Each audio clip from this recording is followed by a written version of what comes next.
Hey, here's a question. And I haven't looked into this. Is the Nintendo Music app on the Switch too? No, No.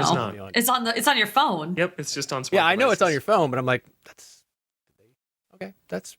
fine. That's what they should do. They should do some sort of thing where they integrate the app. And so you can have a playlist playing on your Nintendo Switch Music app on your phone, or Nintendo Music app on your phone. But instead of playing on your phone, it'll play in the background of whatever game it is you're playing with the sound in the game muted. Because there's some games that, like, doing like free roam in Mario Kart. I mean, the game music in Mario Kart is great.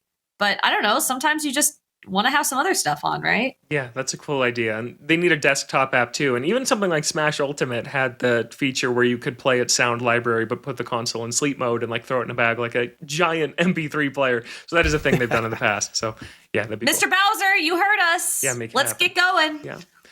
Let's move on to the second thing that we love about Nintendo Switch 2, which is the controllers. And Seth, you pointed this one out too, and Reb, you also did. We all love the controller. So let's talk about the Joy-Con first, which just feel like a more legitimate option this time around.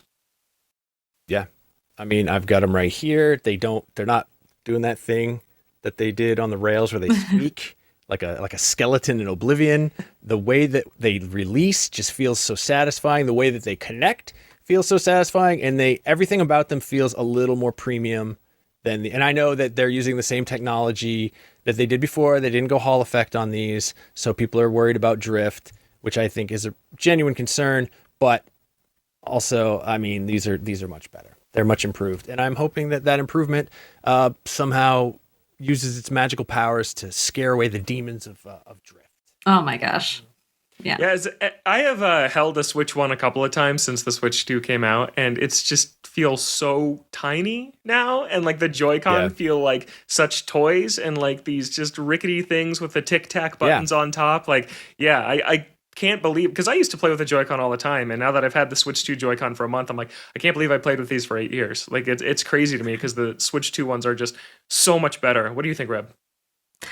So I confess, I have actually been playing my Switch 2 mostly with the Switch 1 Pro controller, because we did as a household only buy one Switch 2 Pro controller. They're expensive. And my partner, I said, that's yours. You can have that. I will get my own for Christmas.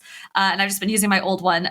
So I've mostly just been using that. But I actually think I said this at our live show. I loved sitting in the lobby of the hotel with you, Logan, and playing Mario Kart on the Joy-Cons. Yeah. And I hated how small the old Joy-Cons were for just that experience of tilting it to the side and using it a single Joy-Con like a full controller. The was it LNR or SLNR or whatever it is at the top? Yeah. SL and SR at the top were so tiny and so hard to press and so awkward. And the side, like, you had that weird little sort of round attachment, but even with that, like, those buttons felt super finicky. Like, it just was not a good experience. No. But these new controllers, it's still not the ideal controller situation. Like, I would prefer everybody just have Pro controllers, but those are expensive. So these are a little bit bigger. They're a little bit smoother and more comfortable. The buttons feel like they actually have buttons. Like, are so much. There's like you're actually pushing a button and not just sort of wiggling some plastic around. Like, it's such a better experience, and especially because Mario Kart like is the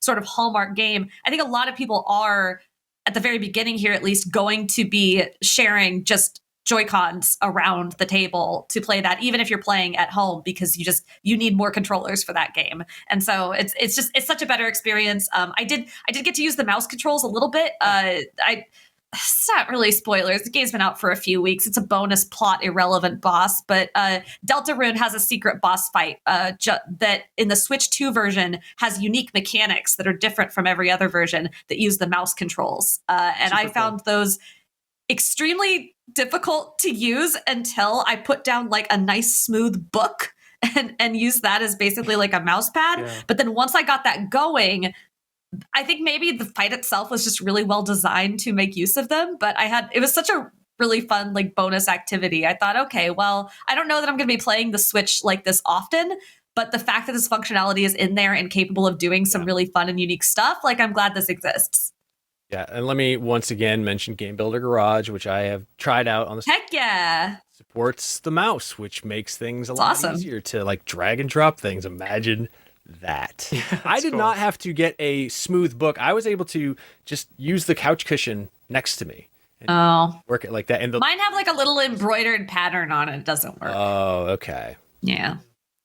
No, I agree, Reb, with the pulling off the Joy-Con off the side and passing it to somebody else. It always felt like such a huge concession to do that on Switch 1. Like, yeah, I guess you technically have multiplayer out of the box, but it felt like you want to buy another controller. And that's still the case here on Switch 2. The Joy-Con still aren't the best controller, but it doesn't feel as much of a sacrifice when you pull both off the side and hand one to a friend at the bar or something. It feels way better. And I also just realized, going back to a Switch 1 controller briefly, like a Switch 1 Joy-Con, how much longer they made the shoulder button on the Joy-Con 2, so it works in mouse mode like that. Like, it's there like a mouse clicker, because the button is so long now compared to how it used to be, which is a smart design choice from them too. Seth, talk about the Pro Controller for a second, which you said might be the best controller ever. Oh, I know you have a meeting, but I love the Pro Controller, the Switch 2 Pro Controller. I think it's the best controller that Nintendo has ever made. I think it's maybe one of the best controllers ever made. My favorite feature that I'll never use are the little assignable buttons. Where they have them placed is so much better than on any other controller. The DualSense Edge has them, and the Xbox Elite have them, and they have more, and you can move them around. But still, they just don't feel right in a good position for me to use. But these ones I don't accidentally press, but if I feel like a little fidgety and I just want to start clicking on them, they're there in the exact perfect spot. And like, build quality feels amazing. The button travel is beautiful. The battery life is bonkers. I don't think I've plugged mine in yet. I haven't either. The Switch 1 Pro Controller, to be clear, already had good battery life. Yes. So to improve on that further is ridiculous. Yeah. Which is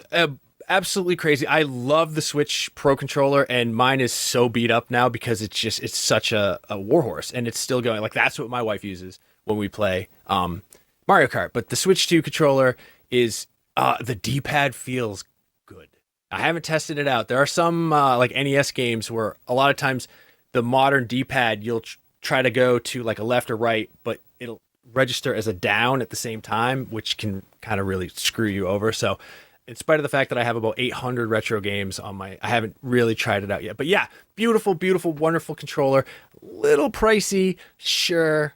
But I think if you have a Nintendo Switch 2, you should just spend the money to get this. The only thing that I can say I have a little bit of a complaint about that I'm going to get used to is they moved the side of the lights. So now when I go to turn it on, I'm like, hey, wait a minute. Why isn't this thing come? Oh, because the lights are on the top. On top. Yeah. That's just me being a real dumb idiot. So.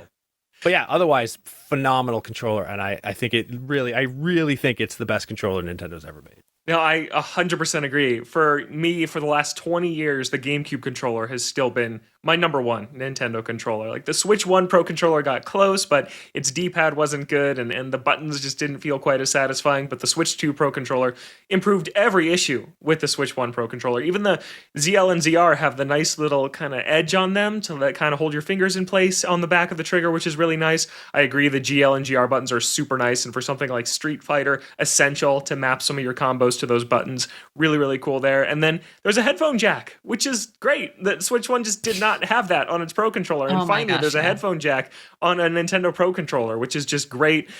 And I've been using that for game audio or for game chat, which we're going to talk about in a little bit, but it's just so nice. And I love the matte finish too. Like, I don't feel like it's getting grimed up as fast as the Switch 1 handles did on the Switch 1 Pro controller. We'll see how it's only been a month. We'll see how it stands the test of time, but the finish is really, really smooth. It's a really nice material. It's super comfortable to hold. Yeah, I agree. Like, your Switch 1 ones work, yes, and that's great. If it's too pricey for you, totally understand. But if you can make the upgrade, this controller it's incredible. Best controller ever made. Totally agree. 100%. And the sticks too, they don't get that white kind of like, I don't know, dust that kind of, ground off of the Switch 1 Pro controller stick. Like, the sticks are really nice, and I don't feel like they're getting rough at all to like rotate really fast. Right, the old ones were made of bone, and you're just grinding those bones. Yeah. Pretty much. That is what it felt like sometimes. So yeah, buttery smooth, Michael Hyam, IGN. That's a quote we saw on the screen with the Switch 2 Pro controller. Very cool. But Reb, you have kind of a complaint about not having a Switch 2 Pro controller. All right, look, I know, I can see the comments now. I know everyone's going to tell me, just buy a Switch 2 Pro controller. I did. It's my partner's. He's using it to play the Switch 2. I can use it when he's not here, but like, he's here all the time. We live together. You could say buy a second one. They're really, really expensive. I will get one eventually. I just spent a lot of money on 2 Switch 2s and a Pro Controller for both of us. So no. You could say just stop being lazy and get up and do this. No. I can't turn the Switch 2 on with my Switch 1 controller. I know that's silly. I know that's just a first world baby complaint. But here's what happens. Every single time, without fail, because I'm so used to, in the last 7 years, I've gotten to the routine of doing this. I come over to the couch, I have my drink, I sit, I flop down in a very dramatic fashion. I get all comfy, I wrap myself in my blanket, I get the cat on my lap, I get ready to go. I grab my Pro Controller, I hit the button, and then I utter swear words because I realize I have to throw all this off, get up and go turn it on. I've done this so many times. My partner laughs at me every single time.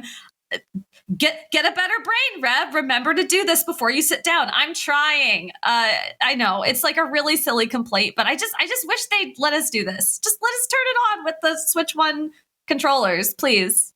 Yeah, totally. And the explanation appears to be that Switch 2 uses Bluetooth Low Energy and the Switch 1 controllers don't, but it's still a lame limitation. Whatever. Yeah. Well, I would recommend getting an Ultra Hand and just and it reaches all the way over. That would work. Yeah. If I could just train the cats to turn it on. I saw a video of a cat on command turning an Xbox on. So, I mean, they got the big buttons, the cat paw. I don't know that the Switch will work with that, but one day maybe. Yeah, there was one of the Xboxes just had you basically needed to graze it with your hand to turn it on. Yes, it was a capacitive touch. And it was the Xbox 360 turned on all the time. Every time you'd clean it or walk by it or breathe on it, it would turn on, and it was super, super annoying.